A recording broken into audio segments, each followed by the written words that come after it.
Një këshill kam unë për gjithë personat që vuajnë nga ankthi përgjithësuar apo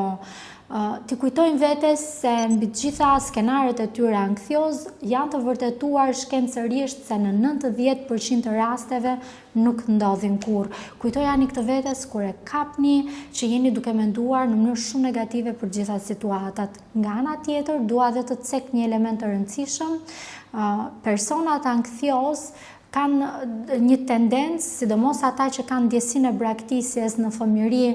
nuk janë ndjerë të sigurt, nuk i është ofruar ngrohtësia emocionale për shkak të problematikave, të formave të ndryshme që mund të ketë patur në familje. Ky fëmijë rritur në kushte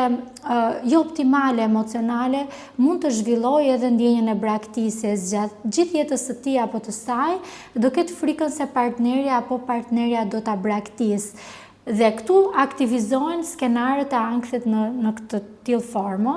e di që nuk më do më, diçka ka ndryshuar, e di që nuk po më përgjigjet, ja nuk po më takon, dhe duke patur një sjellje kaq të lartë mosbesuese, pa kuptuar këta individ e lodhin edhe partnerin dhe në rastin më të keq ndodh që përmbushin atë që quhet përmbushja e profecisë vetjake. Marrëdhënia hyn në krizë për shkak të akuzave, për shkak të mosbesimit, lodhet kaq shumë në nivel emocional sa në fund ky person i ankthios i thot vetes që kisha të drejtë edhe ky partner apo kjo partnere më braktisi.